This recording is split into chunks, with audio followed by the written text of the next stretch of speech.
Whakalawalayatu and welcome to a bulletin for BCN News. Leading our news tonight, health officials have detected a positive case of COVID-19 in MIQ after subsequent checks of the day one testing held on Tuesday. The island has also moved to alert level yellow since detecting this positive case. Here's more on that story. The government confirmed that the positive case completed all pre-departure requirements, including a negative PCR test 48 hours prior to departure, and arrived on the island with 17 other passengers on Monday.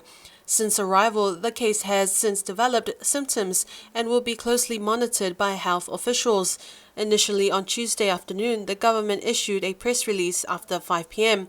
saying that there were no positive cases detected on day one tests. But after 9 p.m. on that same Tuesday evening, BCN News was contacted to say that the case was detected after the second round of retesting was done. All other passengers have returned negative tests after day one of testing. The health officials advised that all quarantine locations remain closed to visitors. There are no cases in the community. In just a few months, Niue will be sending a delegation to the Commonwealth Games in Birmingham, but there are some serious allegations against senior members of the National Sports Organisation, NISCA, with some key members dismissed over the weekend. The president of the national sports body NISCA, Marutalangi, confirmed yesterday that he had officially notified NISCA treasurer Christabel Kaukasi-Talangi that she is no longer treasurer of the organisation. Mr. Marutalangi confirmed to BCN News that the termination of the treasurer's position on the executive is due to two reasons.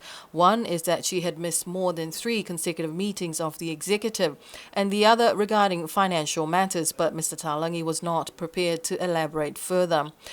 The president of NISCA told BCN News yesterday morning that all the decisions were made at a meeting of the executive held over the weekend on Sunday, the 18th of April, at their headquarters at Amano. He says that there were 4 members present at the meeting. Himself, the president, Senior Vice President Tony Edwards joined via Zoom from New Zealand, Vice President Sydney Lui, who just returned to the island, and co-opted life member Lofomista Kulasea. BCN News contacted Mrs. Bella Kaukasi-Talangi, who is on medical leave in New Zealand, and she said that she was only just made aware of the situation recently, so she was not able to comment further, but she will be speaking with her codes.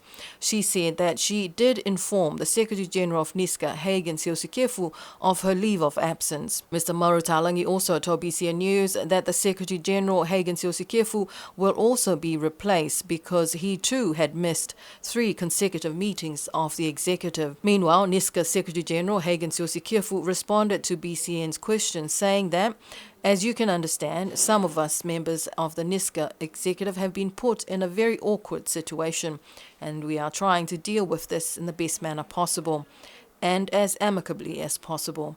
We have to be very careful in how we deal with these matters, as we are dealing with people, and whatever we do has to be in the best interests of sports. Since the news broke on Radio Midday News yesterday, more information has come to light. Sources who wish to remain anonymous told BCN News that the issues with the NISCA executive is because there are attempts to push out some of the members of the executive and for control over the accounts of the organisation. Another issue concerns the selection of the Lawn Bowls team to the Birmingham Games in July. BCN News were able to see financial records which showed some members of the executive committee were in line to receive large amounts of money. One member is expecting to receive more than $4,200 and another member is due to receive more than $3,100. BCN News was told by Mr. Marutalangi yesterday that these issues will not affect the selection and the team heading to the Commonwealth Games in Birmingham in July, that the team will be finalized tomorrow at a NISCA meeting. At this point, it is not clear who will be attending that meeting tomorrow. It's understood, though, that there are some concerns over the selection of the Lawn Bowls team.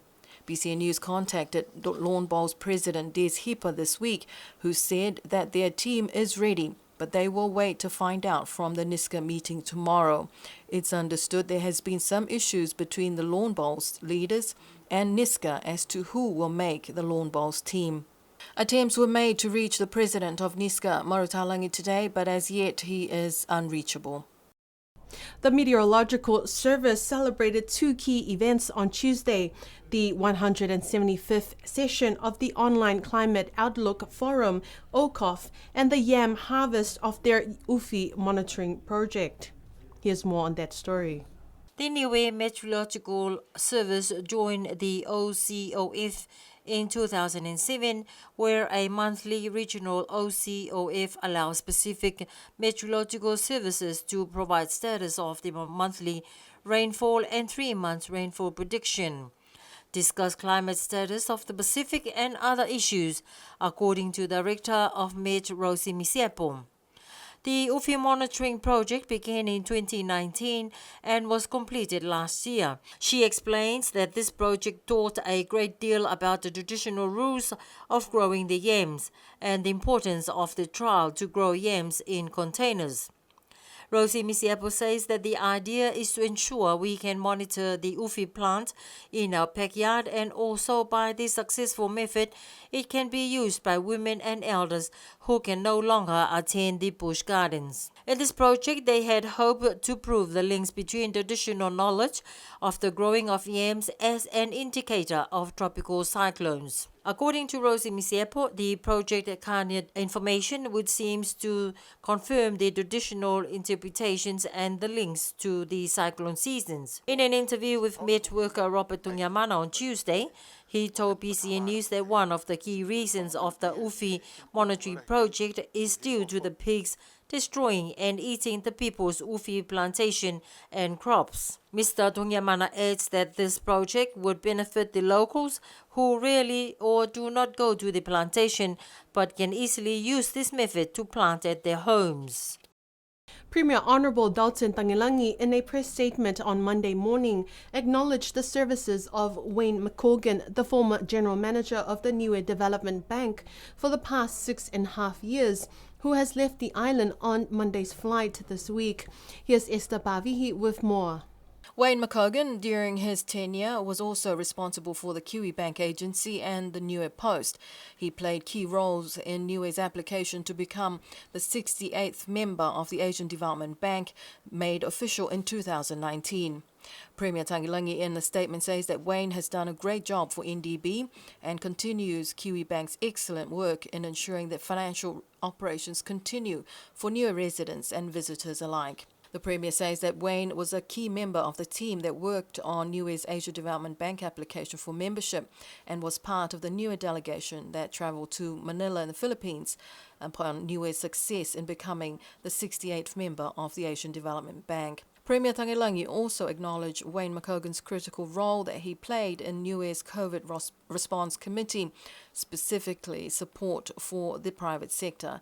He further acknowledged the transformation that Wayne brought to the commercial centre, bringing colour and encouraging social activities as a place for families to gather and enjoy. Premier Tangilangi says that the government is delighted that Wayne has agreed to continue to provide his advice to Niue as needed, including as Niue's alternate governor for the Asia Development Bank. Wayne McCorgan left the island on Monday's flight. BCN News wish Wayne McCorgan and his family all the very best in their future endeavours. More than 30 young people were at the Niue Police Department this week to begin their driving lessons with Constable Narita Viliamutahanga, who is running a driver's license program for teenagers 14 years and over during these school holidays. Here's more on that story.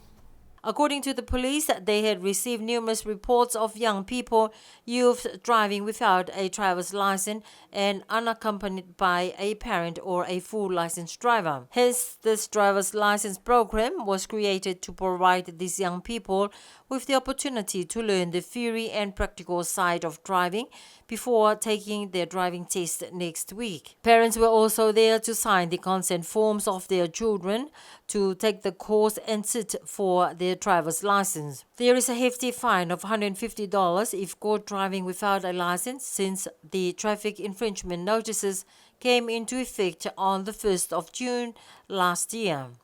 Apparently, some of the teenagers has been driving for 4 years without a license, but at the completion of this program will finally get their driver's license. Last weekend marked a special commemoration known worldwide as Easter. Locals on the island were able to commemorate the crucifixion and resurrection of our Lord and Savior, Jesus Christ, for this special week. Some of the activities over the Easter weekend, starting with Friday last week, also known as Good Friday, where every village on the island held their blessing of the yam, a traditional ceremony and traditional custom that has been passed down for many generations.